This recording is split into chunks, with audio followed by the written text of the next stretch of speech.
Entonces, si están activas estas verdes, significa que pueden ver cuál es la puntuación y cuánto la retroalimentación.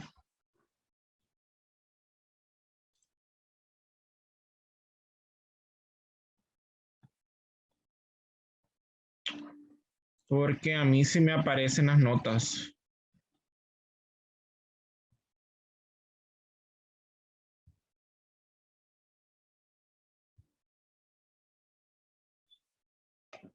Ya aparece el de las 3. El de la 1, perdón. Entrando usted a la plataforma. Sí. Ah, bueno. Pues revisen ahorita. Ahora voy con el de las 15:00. ¿Cuál es el correlativo? Esperen unos minutitos para que puedan ver. La verdad que les fue bien. Hay un montón de gente que terminó antes de la hora el examen. Hay bastantes notas buenas, hay algunas que no están tan buenas, pero en general les fue bien. Tienen bien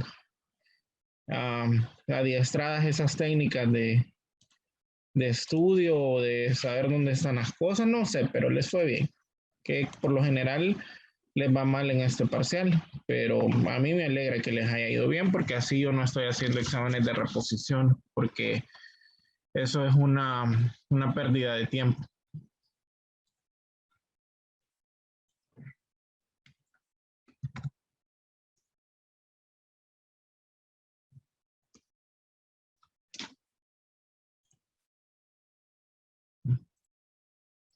Sí, ya pudimos ver, doctor. Ya pude ver mi nota ya. Gracias. Vaya, pues. Chica, no sé por qué no me funciona esta, que tengo unos auriculares que tienen un micrófono de los que utilizan en los call centers, pero ya varias veces lo he utilizado, pero cuando ahorita no sé por qué no me funciona. No sé si escuchan bien porque voy a grabar la clase. Por eso era que quería que tener el micrófono para que se escuchara más fuerte.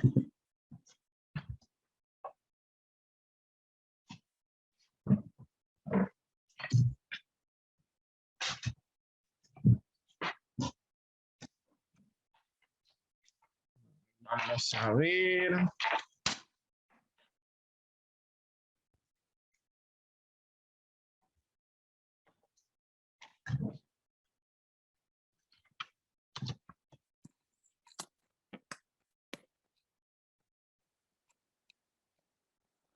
Que les dejé que vieran de qué hablaba, que hagamos un pequeñito resumen de las cosas que ustedes anotaron y entregaron para luego yo pues seguir hablando sobre el tema.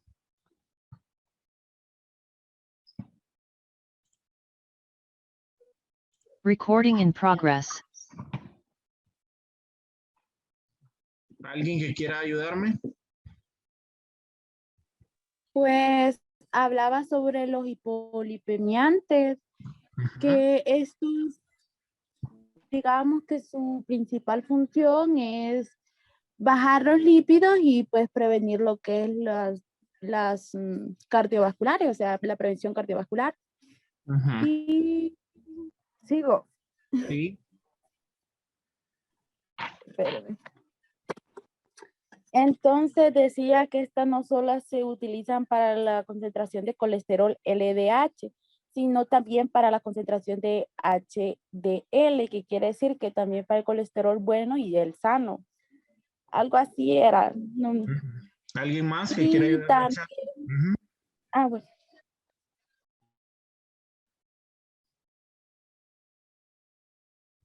Angie, Chelsea, Digna, a Ruth. Hable, Ruth. Bueno, hablaba también sobre los tipos de fármacos que hay, que están las estatinas, que fue el primer grupo del cual hablaron, que los fármacos se podían clasificar de acuerdo a su intensidad, que podría ser baja, moderada o alta, de alta intensidad, y mencionaba que no importaba cuál fármaco era el que se recomendaba, ya que estos están como que clasificados en este tipo de intensidad. Entonces, también de estos fármacos, mencionaba sobre que competían por un tipo de enzima. Ujú. Y esto tiene que ver también o influye con otros fármacos, ya que si otro fármaco tiene la selectividad por este tipo de enzima, entonces había como esa interacción que podía hacer que el medicamento funcionara o no. También estaban los otros fármacos que eran los secuestradores de ácidos biliares, que recuerdo que decía que así como lo dice su nombre, es el tipo de mecanismo de acción que tiene el fármaco. Ok, muy bien. Entonces ahora les voy a presentar que es igual lo mismo, nada más que esa presentación está hecha de otro libro. Yo prefiero que se queden con esta porque está un poquito más completa de la del libro. No, no quiere decir que no esté, que está mal la que nosotros utilizamos o el libro que nosotros utilizamos, pero creo que esta está un poquito más completa. Los mecanismos de acción son iguales, la clasificación es lo mismo. Entonces, los hipolipemiantes orales se han clasificado de acuerdo a su mecanismo de acción o algunas estructuras químicas. Por ejemplo, tenemos los inhibidores de la hidroxi, metil, glutaril, coenzima reductasa o también llamadas estatinas, estanofibratos, los secuestradores de ácidos biliares, los inhibidores de la absorción de colesterol, el ácido nicotínico, el probucol y los ácidos omega 3.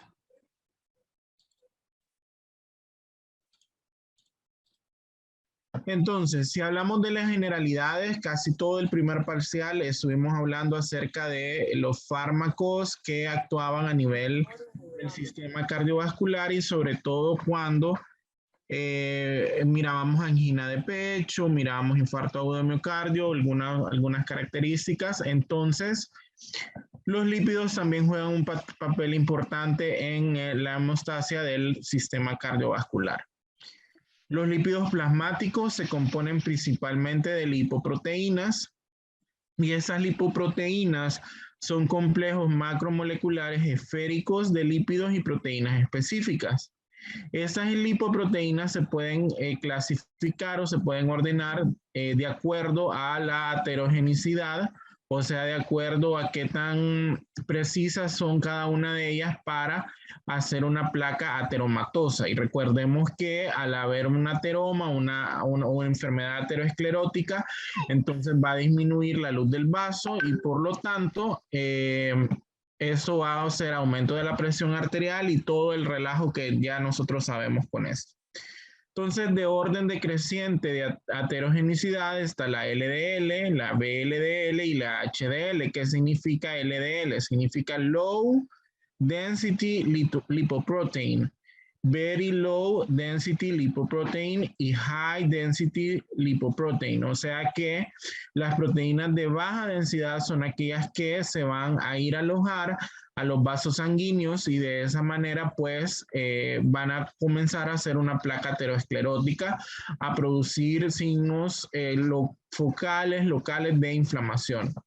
La cardiopatía coronaria es la principal causa de muerte alrededor del mundo y esta se relaciona con concentraciones elevadas de lipoproteínas de baja densidad y también triglicéridos. Otros factores que influyen son el tabaquismo, la hipertensión, obesidad y la diabetes mellitus. Los valores de colesterol pueden elevarse a consecuencia de falta de ejercicio y exceso de grasas saturadas en la dieta. ¿Alguien me puede decir de ustedes, hacer como un recordatorio de lo que han comido o lo que comieron hoy o lo que comieron ayer? Sin pena, ¿verdad? Que aquí todos comemos frijoles y tortillas. Creo que no hay nadie que no sea de su dieta básica eso. Pero ¿qué más comen?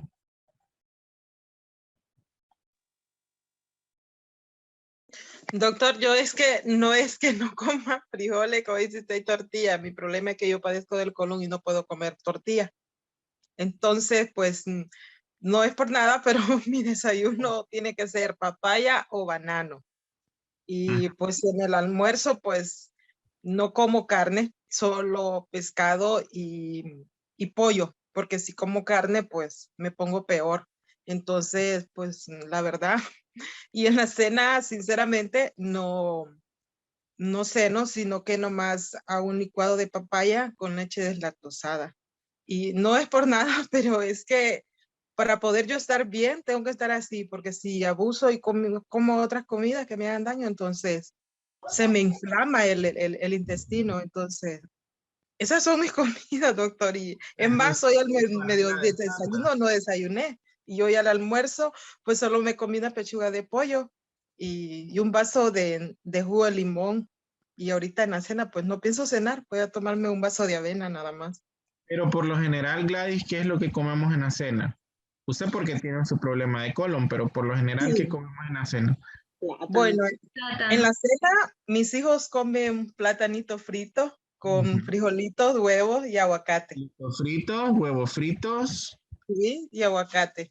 Y Ellos después comen embutidito frito también, ¿verdad? Entonces nuestra dieta es rica en grasa, ¿verdad? Y esas grasas a veces son insaturadas y eso es lo que nos hace tener problemas. Entonces aquí está la aterosclerosis, que puede ser coronaria o puede ser a nivel de otros vasos sanguíneos.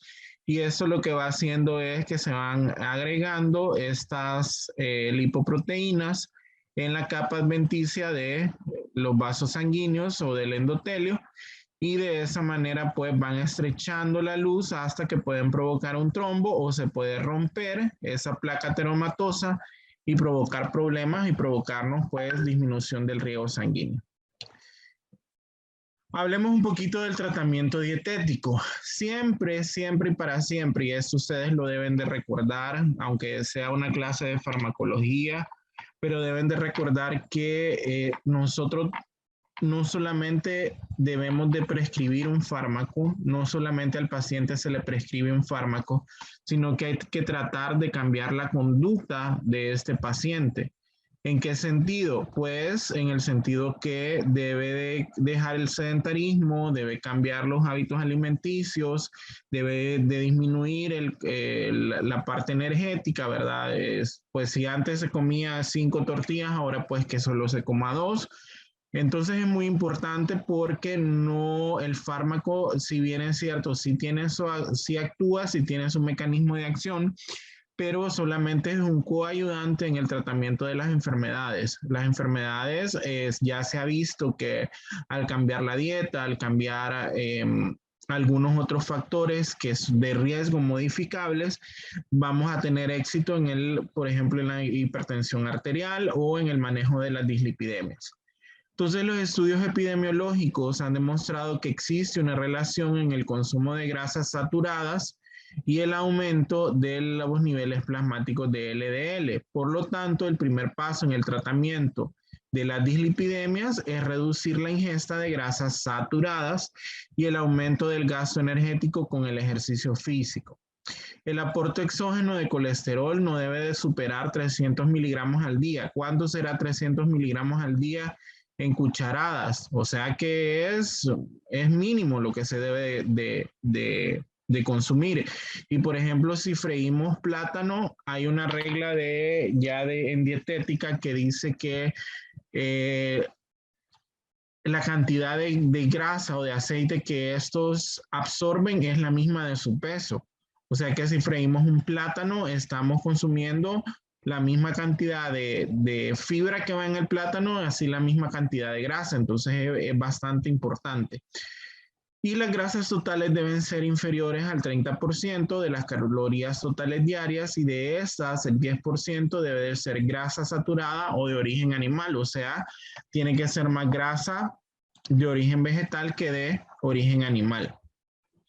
Muchos pacientes con hipertrigliceridemia tienen obesidad, diabetes mellitus, y también pueden tener una ingesta excesiva de alcohol, y esto lo que hace es aumentar la secreción de VLDL, y ustedes van a ver que en las personas que consumen alcohol por lo general tienen un aumento en los triglicéridos o tienen una hipertrigliceridemia. Quiero que les quede claro que cuando hablamos de dislipidemias estamos hablando del aumento en el colesterol y triglicéridos. Si hablamos de hipercolesterolemia, solo es aumento de colesterol. Y si hablamos de hipertrigliceridemia, solo estamos hablando de aumento de triglicéridos. Hasta el 20% de los pacientes pueden controlar su dislipidemia con una dieta adecuada, por lo que esto debe de ser el primer paso que debemos corregir en estos pacientes. Ahora, los pacientes que no tienen factores de riesgo se van a tratar con medidas dietéticas, con cambios en estilo de vida, en el estilo de vida durante 3 a 6 meses antes de iniciarse el tratamiento farmacológico. También debemos identificar factores de riesgo como tabaquismo, el sedentarismo, el alcoholismo, estrés, hipertensión arterial y diabetes mellitus. También se debe descartar que la hiperlipidemia no sea provocada por otra enfermedad como la diabetes mellitus, la hipertensión arterial, el hipotiroidismo, el síndrome nefrótico, insuficiencia renal crónica, o se estén administrando otros fármacos que contribuyan al aumento de estos lípidos. Aquí hay una tabla en la cual están los valores normales del colesterol total, el LDL, el triglicéridos y HDL. Por lo general, el HDL debe de estar alto, ¿verdad? Debe de estar alto, y el LDL debe de estar bajo. Entre más bajo esté, mucho mejor.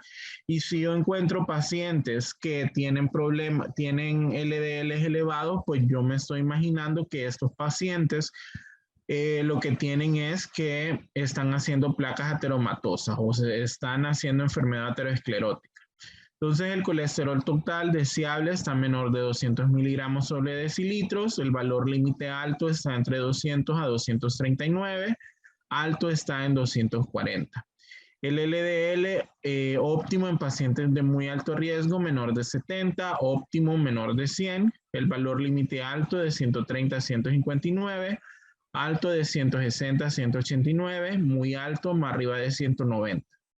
Y los triglicéridos, aunque a veces en los valores van cambiando de acuerdo al laboratorio, pero les digo esto porque a veces los triglicéridos, en los exámenes que nosotros leemos o le pedimos al paciente, aparece triglicéridos por lo normal por debajo de 200. Pero por lo general lo normal es que estén debajo de 150. Un valor límite alto de 150 a 199, alto de 200 a 499, y el HDL bajo menor de 40 y alto mayor o igual a 60. Entonces aquí están los factores de riesgo cardiovascular, que son la prevención primaria en pacientes que tienen factores de riesgo no modificables, como por ejemplo la edad, en varones mayor de 45, en mujeres mayor de 55, antecedentes familiares de cardiopatía isquémica, modificables el tabaquismo, hipertensión arterial, y aquí están las cifras que debe de tener en tratamiento con antihipertensivos, HDL baja menor de 40 en varones y menor de 50 miligramos en mujeres. Y obesidad abdominal, pues una circunferencia de cintura mayor de 102 centímetros en varones y 88 centímetros en mujeres. Quiero hacerles una pregunta. No estamos hablando de infarto agudo de miocardio, pero ¿quiénes son las personas que esto se relaciona con ese evento? Entonces, ¿quiénes son las personas que más sufren infarto agudo de miocardio? ¿Los varones o las mujeres? Los varones. Los varones, correcto. Los varones tienen más riesgo, ya que las mujeres tienen una protección por las hormonas, por los estrógenos, y les confieren algún tipo de protección hasta cierta edad. Entonces tenemos el primer grupo, que son los inhibidores de la hidroximetilglutaril coenzima reductasa, o también llamadas estatinas. Y las características principales es que son un grupo de fármacos análogos del ácido mevalónico que inhiben de manera competitiva y reversible a esta enzima, y esta enzima es la encargada de la síntesis endógena de colesterol. Ya vamos a ver cómo es esta cascada y a dónde es que intervienen este grupo de fármacos. El primer fármaco de este grupo fue la lovastatina, que fue aislada del hongo Aspergillus terreus. Entonces aquí tenemos el mecanismo de acción. Recuerden que nosotros, si bien es cierto, consumimos grasas, ¿verdad? Consumimos lípidos, pero a nivel hepático también hay fabricación de lípidos y estos lípidos que vienen de la dieta son absorbidos a nivel intestinal, como el colesterol, triglicéridos, fosfolípidos, y son almacenados, transportados por estos kilomicrones o apoproteínas que son llevadas hacia el músculo estriado, el tejido graso y también hacia el hígado. Entonces, aquí al lado derecho tienen una molécula de acetilcoenzima A más acetoacetilcoenzima A, y estas dos al unirse lo que forman es hidroximetilglutarilcoenzima A. Para que pase de hidroximetilglutarilcoenzima A a ácido mevalónico, tiene que haber una reductasa de la hidroximetilcoenzima A, y lo que hacen las estatinas es inhibir esta reductasa, y de esa manera pues no se da la cascada del colesterol, por así decirlo, no se fabrica el colesterol, y pues ese es su mecanismo de acción. Este grupo de fármacos inhiben la síntesis de colesterol y reducen los niveles de LDL circulante, particularmente a nivel hepático. La reducción de los niveles celulares de colesterol libre activan factores de transcripción que estimulan receptores para LDL, aumentando la captación, particularmente en el hepatocito, lo que permite la captación tanto de LDL y VLDL circulante, por ende una disminución a nivel plasmático. Cuando nosotros veamos o vamos viendo el grupo de fármacos, ustedes van a ir viendo que cada uno de ellos hace un aumento o disminución tanto del colesterol bueno, el colesterol malo y triglicéridos, o también el colesterol total. Algo que olvidé decirles es más importante que el paciente, cuando nosotros le estamos pidiendo lípidos o queremos ver, porque esto es algo de rutina que nosotros hacemos, si tenemos un paciente hipertenso nuevo, pues mandamos a hacer niveles de lípidos, pero es muy importante no solamente pedir el colesterol total, sino más bien pedir el colesterol LDL, porque si ese está aumentado, entonces significa que este paciente lo que está haciendo es una enfermedad aterosclerótica. No sé si quedamos claros en esto, pero llévense ese mensaje en relación a las fracciones de colesterol. Las estatinas producen Doctor, repita lo último que dijo. ¿Cuál es el que tiene que estar alterado? El LDL. Yo tengo que estar siempre vigilando el LDL, el colesterol malo, porque si está aumentado, entonces yo tengo que tratar de disminuirlo. No solamente pedir el colesterol total, sino también el colesterol LDL, para ver si este paciente está haciendo placas ateromatosas. Entonces las estatinas producen una reducción dosis dependiente de los niveles plasmáticos de colesterol total, vean hasta un 20 o 45%, de LDL de un 25 a un 65% y triglicéridos de un 5 al 20%. También nos ayuda a incrementar el HDL hasta en un 5 o un 15%. Vean que ese efecto alcanza su efecto máximo al cabo de 2 semanas de tratamiento, potenciando su efecto cuando se combina con otros medicamentos.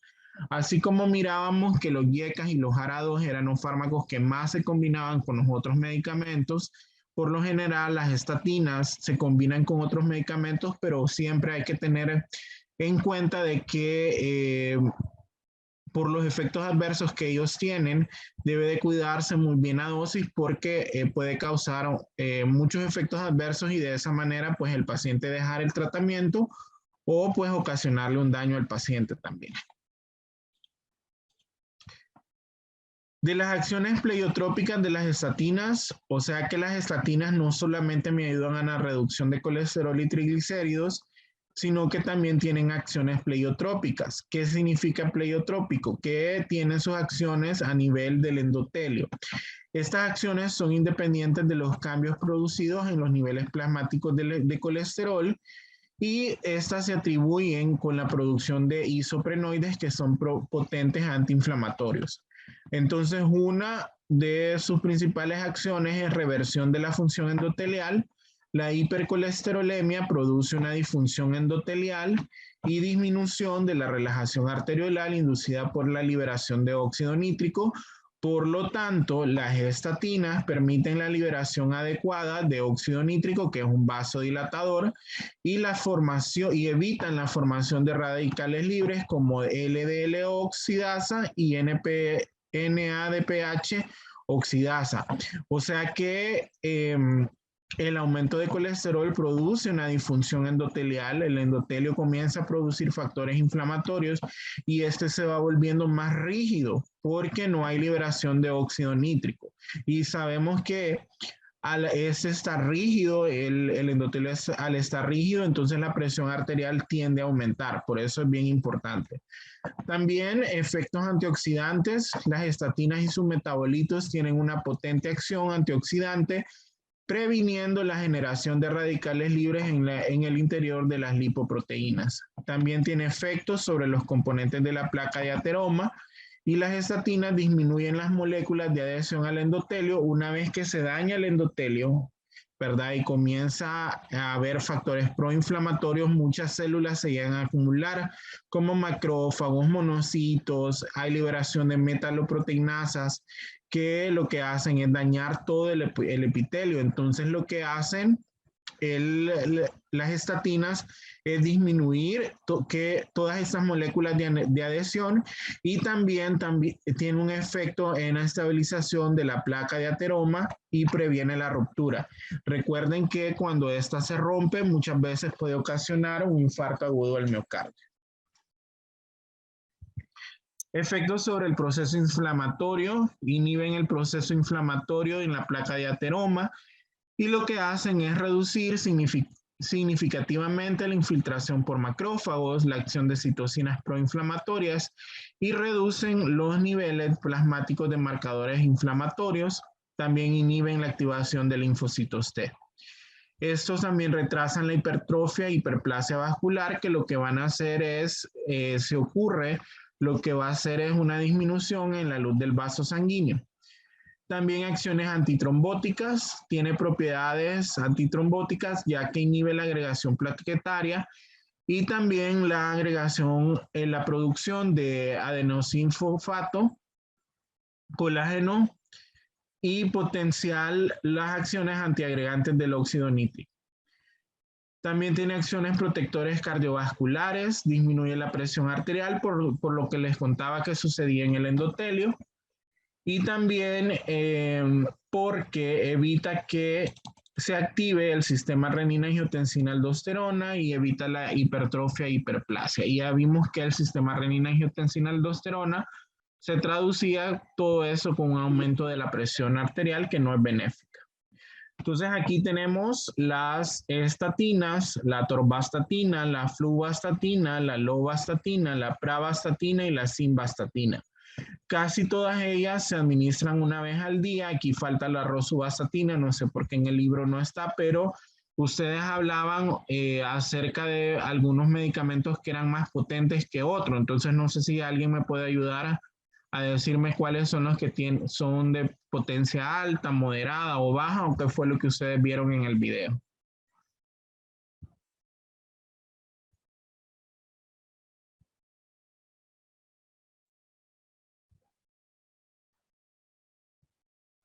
Doctor. Los de baja intensidad estaba lo que es la atorvastatina y la rosuvastatina. Alta.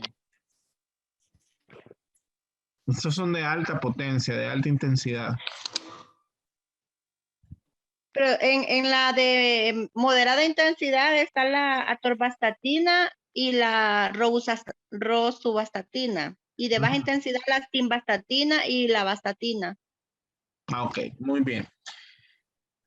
No les voy a hablar mucho de farmacocinética de esos fármacos, ahí lo leen ustedes, pero me voy a ir a cosas más importantes. Vean que estos deben de administrarse una vez al día, habitualmente con la cena, ya que la producción endógena de colesterol ocurre por la madrugada. No significa que si el paciente se la toma en la mañana no hace ningún efecto, también tiene efecto, pero si queremos potenciar ese efecto, debemos de pedirle al paciente que tome el medicamento por la noche, para después de la cena o con la cena, para que la producción de colesterol que es en la madrugada sea mucho menor. Reacciones adversas, ¿alguien me puede decir cuál era la más importante que les mencionaba también en el video? Las miopatías y la hepatitis. Sí, puede dar son hepatotóxicos, hay que estar vigilando las pruebas de función hepática. Y la miopatía, que es la reacción más grave, caracterizada por mialgias, o sea, dolor muscular, debilidad y fatiga muscular. Valorar alguna enzima que se llama creatincinasa y ese efecto adverso se asocia a la inhibición del colesterol en el músculo estriado. Indicaciones en dislipidemias, en hipercolesterolemia primaria, dislipidemia mixta, hipercolesterolemia familiar homocigota, prevención cardiovascular en eventos primarios y secundarios. Aquí en resumen es lo mismo que hemos estado hablando. Luego vamos con los fibratos. Este grupo comprende diversos derivados del ácido clorfenoxibutírico. El primer fármaco sintetizado fue el clofibrato, el cual ha presentado muchos efectos adversos y ha sido desplazado por el gemfibrosilo. También hay otros fibratos como el fenofibrato, el alufibrato, el vinifibrato, el besafibrato, el ciclofibrato y el etofibrato. ¿Cuál es el mecanismo de acción?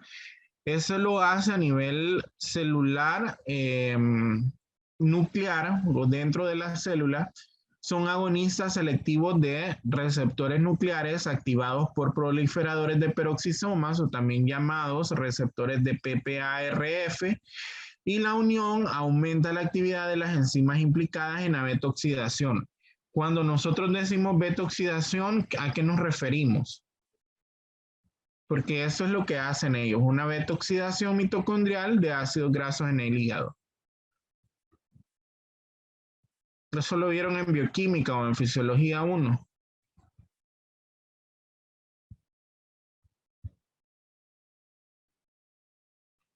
Cuando yo les digo beta-oxidación, ¿a qué se refiere?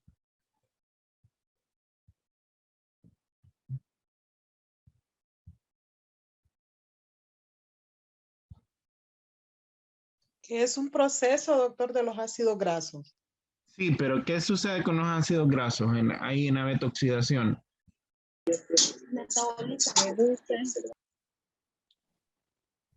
Lo que sucede es que se están quemando, se están degradando y a eso es la beta-oxidación. Un ejemplo es cuando hacemos ejercicio por más de 45 minutos, comienza la beta-oxidación. O sea, comienza la oxidación de esos ácidos grasos que están almacenados en el tejido adiposo. También aumenta la expresión de lipoproteínas APA1, APOA2 y la síntesis de LPL endotelial, disminuyendo la apoproteína C3. Por lo tanto, aumenta o incrementa la degradación de VLDL. Por ese mecanismo y otros más descritos, se dice que los fibratos pueden disminuir los niveles de VLDL y triglicéridos y también aumentan los niveles de HDL hacen un 10 o un 20%. El efecto en la reducción de lipoproteínas puede ser visto de 2 a 4 semanas en el caso del gemfibrosilo. Se le atribuye que los fibratos tienen acciones antitrombóticas y inhiben la coagulación y estimulan la fibrinolisis. Entonces acá es el mecanismo de acción. Los fibratos hacen su acción en receptores PPAR-alfa, aumenta la beta-oxidación y eso se traduce con disminución de síntesis de triglicéridos. Aquí tenemos el clofibrato, el fenofibrato, el bezafibrato y el gemfibrosilo y sus características farmacocinéticas y también cuáles son las dosis que nosotros debemos de dar al día. Aquí hay indicaciones. Las estatinas por lo general se dan más para problemas de hipercolesterolemia o cuando hay dislipidemias, pero si tenemos una hipertrigliceridemia aislada o severa, entonces nosotros damos más fibratos, ¿verdad? ¿Cuál era el problema de combinar fibratos con estatinas? El mismo efecto adverso. ¿Cuál efecto adverso? Homeopatía. Miopatía. Entonces hay que tener cuidado. Reacciones adversas, digestivas, náuseas, vómito, diarrea, dolor abdominal, flatulencia, colelitiasis, cutáneos, prurito, exantemas, urticaria, alopecia, hematológicos, anemia, leucopenia. En ocasiones puede causar miopatías y hay un riesgo de rhabdomiólisis, que es destrucción del músculo estriado. Entonces, esta aumenta si se combina con estatinas. Entonces, sí se pueden combinar, pero se deben de dar dosis bajas para evitar este efecto adverso. Doctor, Ahora, dígame.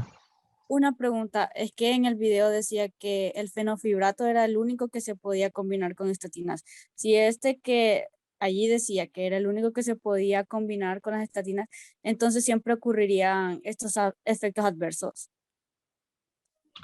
Sí, siempre ocurren, o sea, puede ocurrir miopatías, pero por lo general cuando se dan estatinas con fibratos, se da una dosis baja de estatinas para evitar que den miopatías. Sí se pueden combinar, más se combina con el que usted dijo, pero siempre hay que estar vigilando al paciente por si tiene dolor muscular y eso sería signo de que hay destrucción del tejido muscular.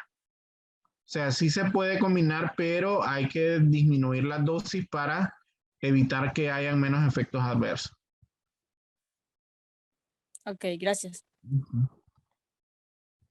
Entonces, otro hipolipemiante, fármaco hipolipemiante, es el ácido nicotínico, la niacina. El ácido piridín 3-carboxilo es una vitamina del complejo B que en dosis fisiológica se biotransforma en nicotinamida y en dosis superiores tienen efectos hipolipemiantes. Ya vamos a ver algunas características aquí en esta diapositiva y van a ver que es fabuloso para disminuir lipoproteínas de malas, por así decirlo, y aumentar las buenas, pero tiene muchos efectos adversos. ¿Cuál es su mecanismo de acción? En el tejido adiposo, el ácido nicotínico se une a un receptor acoplado a la proteína G, denominado HM74A, y eso lo que hace es disminuir la lipólisis de los triglicéridos, la liberación de ácidos grasos y su captación en el hígado. En el hígado reduce la síntesis de triglicéridos de un 25 a un 35% y este medicamento alcanza su efecto al cabo de una semana. También inhibe los niveles plasmáticos de VLDL de un 25 al 40% y LDL de un 15 a un 30% debido a su disminución en el catabolismo hepático. También inhibe el HDL y la disminución del LDL es notable cuando se combina con una estatina. La disminución de triglicéridos es casi inmediata y la de LDL tarda de 3 a 6 semanas, o sea que sí tiene acciones sobre varias lipoproteínas. Ok.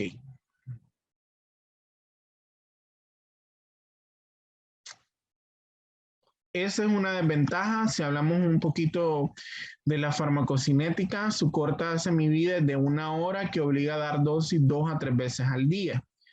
De las indicaciones tenemos hipercolesterolemia familiar homocigota que no se controla con estatinas, en hiperlipidemias combinadas que cursa con aumento notable de triglicéridos y colesterol.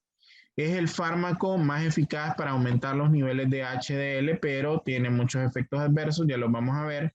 Disminuye la incidencia de reinfarto y la mortalidad total. Reacciones adversas, el ácido nicotínico es un fármaco mal tolerado. puede provocar vasodilatación arteriolar con enrojecimiento de la cara y producir prurito. Esos efectos se ven al cabo de 2 semanas de tratamiento y pueden ocurrir molestias gastrointestinales, dermatológicas, exantemas, producir acantosis nigricans, resistencia a la insulina. Puede desencadenar ataques de gota, tiene también algunos efectos cardiovasculares como taquicardia, fibrilación auricular y potencia la acción de fármacos antihipertensivos. Entonces, es bien complicado dar ese tipo de fármacos. El ácido nicotínico es mal tolerado, hay que darlo 2 o 3 veces al día por su vida media corta y está asociado a estatinas, puede aumentar el riesgo de miopatías. Entonces, si lo vamos a combinar con estatinas, estas estatinas no se deben dar más del 25% de la dosis máxima recomendada. Y ahí está un resumen del ácido nicotínico.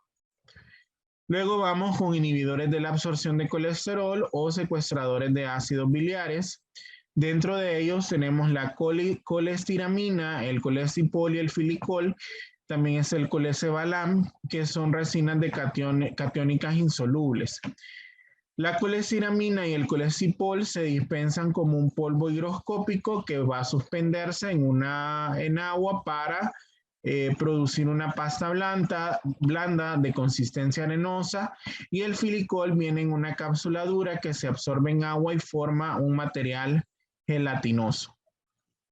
¿Cuál es el mecanismo de acción de esta? Fíjense que las resinas de intercambio iónico no se absorben ni se degradan, no son degradadas por las enzimas digestivas.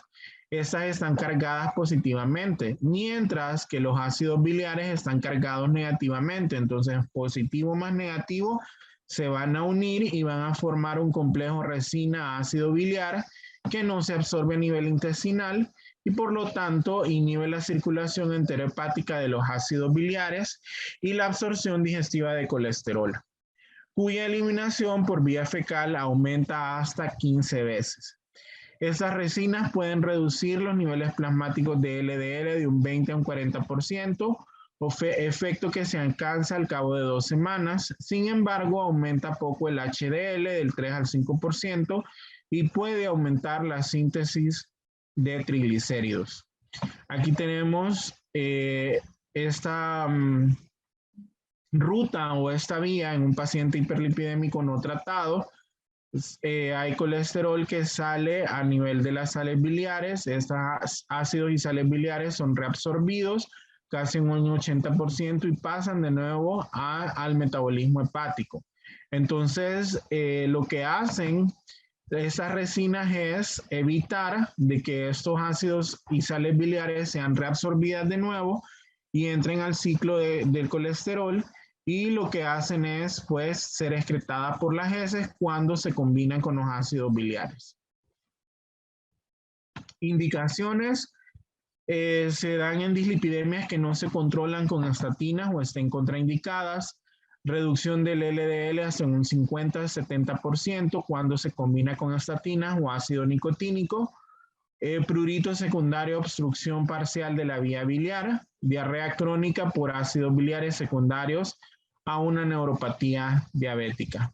Preparados y vías de administración, no debe, como viene en polvo, ¿verdad? No debe de tomarse en polvo seco, ya que puede producir un espasmo esofágico o distrés respiratorio, sino más bien se deben de mezclar con zumos de frutas hasta obtener una suspensión uniforme antes del desayuno y antes de la cena, que es cuando nosotros damos estos fármacos. Reacciones adversas e interacciones, ya que no se absorben, la mayoría de reacciones adversas pues son gastrointestinales o diarreas, que muchas veces se disminuye si el fármaco se prepara en líquidos varias horas antes de tomarlo, 2 o 3 horas antes, y de esa manera pues causa menos efectos adversos. Tiene un sabor desagradable y de difícil dilución, y para eso podemos utilizar jugos para enmascarar el sabor. Aumento también en la incidencia de cálculos biliares o colesterol, puede disminuir la absorción de vitaminas liposolubles y disminuye la absorción de ácido fólico, hierro, tiazidas y algunos otros fármacos. Contraindicaciones: no se debe dar en embarazadas, en niños menores de 6 años, pacientes con obstrucción completa de la vía biliar, pacientes con estreñimiento grave y pacientes que tengan hipertrigliceridemia severa. Luego tenemos la ezetimibe o ezetimiba. ¿Qué mencionaba en el video acerca de la ezetimiba? Que inhiben la absorción del colesterol. ¿Y qué más?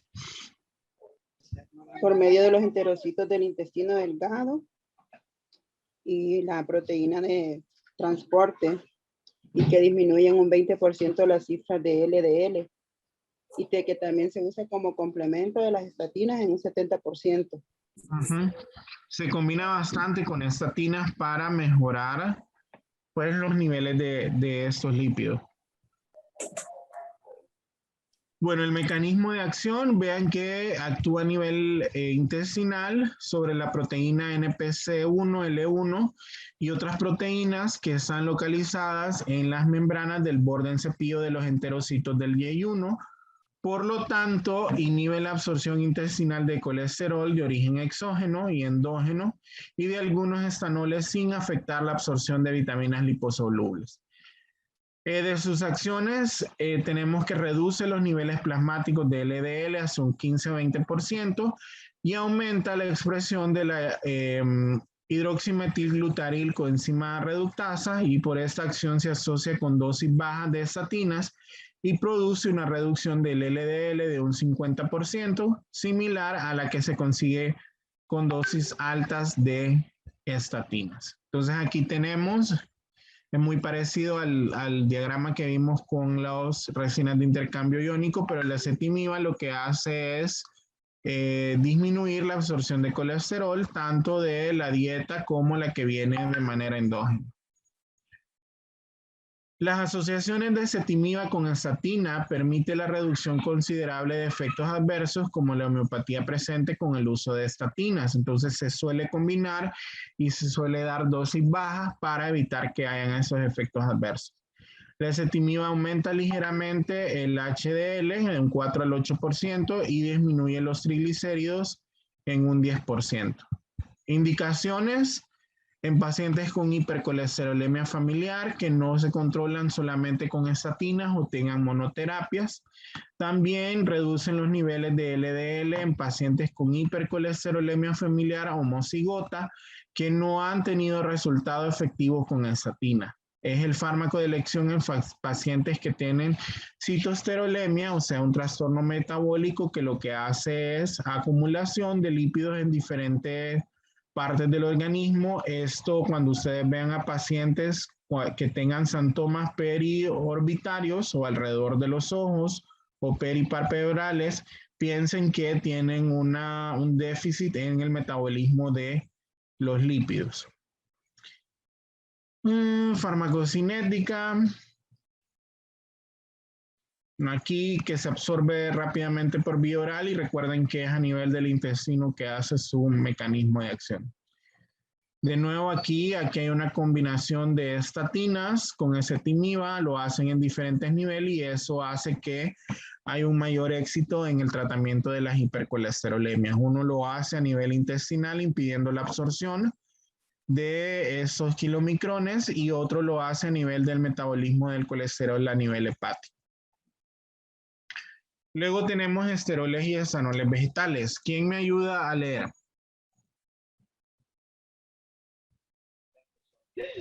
Los esteroles.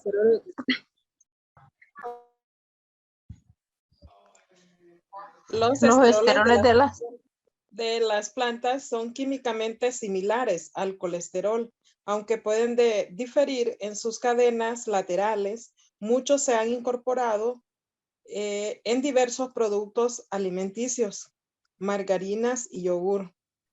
Los esteroles, los estanoles no se absorben, por lo que las reacciones adversas son mínimas. Además, no modifican la absorción de vitaminas liposolubles, reducen los niveles de colesterol total y LDL, pero no modifican los triglicéridos de HDL. Asociados a estatinas, reducen los niveles de LDL. Entonces aquí tenemos el Probucol, que el Probucol es un bífeno azufrado con propiedades antioxidantes que reduce los niveles plasmáticos de LDL hacia un 10 o un 20%. Ese efecto se alcanza hasta los 3 meses. Esta es una de las desventajas. Y el mecanismo de acción es la reducción de los niveles de colesterol, que se ha atribuido a un bloqueo de la síntesis de colesterol y disminuye la absorción digestiva al incrementar la excreción fecal de ácidos biliares. Su absorción es irregular, pero aumenta si se administran con comidas ricas en ácidos grasos, y las indicaciones es para potenciar y hacer sinergismo, o sea, que sea más potente el uso de las estatinas. Tiene algunas reacciones adversas como náuseas, diarrea, flatulencias y pueden producir taquicardias ventriculares. No se recomienda en el embarazo porque se puede acumular y ser teratógeno. Luego tenemos los ácidos grasos poliinsaturados, el omega 3, el omega 6 y el omega 9. Esos aceites de pescado son ricos en omega 3 que forman parte de la membrana celular y son precursoras de los eicosanoides que están en las membranas celulares. Esos ácidos grasos reducen la síntesis de VLDL y los niveles de triglicéridos hacen un 20 y un 50%. También exhiben propiedades antiinflamatorias, antiagregantes plaquetarias, antiarrítmicas y son administrados por vía oral, se absorben a nivel del duodeno. La disponibilidad de estos es bastante variable dependiendo de su composición y origen, pero aumenta cuando se toma con alimentos. Las reacciones adversas son más gastrointestinales, pero sí el paciente siente ese olor a pescado, eructa a pescado y eso hace que el paciente no se tome el medicamento. A veces pueden empeorar el control glicémico en pacientes diabéticos y potenciar los efectos anticoagulantes y antiplaquetarios. En pacientes con enfermedad coronaria pueden disminuir la incidencia de muerte súbita, coronapatías mortales y paro cardíaco. Se utiliza también en el tratamiento de hipertrigliceridemias mayor de 500 miligramos sobre decilitros cuando las medidas dietéticas y los fibratos son insuficientes y se va a utilizar de 1 gramo hasta 10, 12 gramos al día. Estaba leyendo acerca de esto y sí tiene bastantes propiedades antiinflamatorias, ayuda en el sistema nervioso central, ayuda también a disminuir los niveles de triglicéridos y no se han visto reacciones adversas al utilizar dosis altas que van de 10 a 12 gramos al día. Entonces, eso lo que hacen es, al entrar a la célula, lo que produce son sustancias antiinflamatorias como resolvinas y protectinas que lo que hacen es disminuir la producción de triglicéridos. También altera genes a nivel de diversas vías metabólicas y de esa manera, pues como les digo, no solamente se ve a nivel de triglicéridos, sino que se ve su beneficio a nivel de otros órganos y aparatos. Nosotros no consumimos muchas veces pescado, 1 vez a la semana o 2 o 3 veces a la semana como se recomienda. Entonces es un suplemento que lo tenemos que tomar casi a diario para pues mejorar esa parte de la oxidación y que no hayan problemas de daños de radicales libres a nivel celular. Aquí está la información nutricional de ellos. Hay que fijarse que este aceite de pescado que tiene omega 3 tenga estos dos, el EPA y el DHA, el ácido eicosapentanoico y el ácido docosahexanoico, que lo que hacen es mejorar, como les digo, evitar la síntesis de triglicéridos y mejorar la parte cognitiva, la parte cardíaca en los pacientes que se benefician. Otra cosa importante es que los miligramos tienen que ser arriba de 1000 miligramos por cápsula, porque a veces hay cápsulas que sí son más baratas, pero solo traen 400 miligramos, entonces no nos ayudan mucho. Y eso era lo que les traía con respecto a los hipolipemiantes orales. No sé si alguien tiene alguna duda.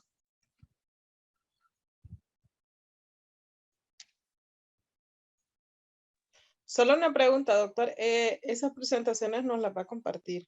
Ujú. Esas presentaciones nos las va a compartir. Sí. Les acabo de mandar un cuestionario Esa era la otra pregunta. que lo tienen que subir el domingo. Recuerden que esta semana no nos vamos a ver, porque la próxima semana no nos vamos a ver porque es el feriado morazánico, entonces nos veníamos de este martes que viene el próximo. Entonces, ¿qué van a hacer ustedes? Antes de irse de vacaciones, hay una guía de trombolíticos, antiplaquetarios y anticoagulantes que es de 20 preguntas. Yo les voy a habilitar el espacio, pero ya se lo mandé para que ustedes puedan trabajar en ella. Siempre pido las cosas a mano y que sean insertadas en un documento de Word o en un documento de PDF para que por lo menos si están copiando, le ayudan a otro compañero, pues algo les quede de lo que van copiando. No sé si alguien tiene alguna duda. ¿A qué se refiere cuando dice familiar? ¿Que es algún trastorno genético o...? Sí, no es un trastorno genético. Gente que no come o tiene dieta bien baja en lípidos, en grasas y siempre andan los niveles de colesterol elevados. Gracias. Ujú.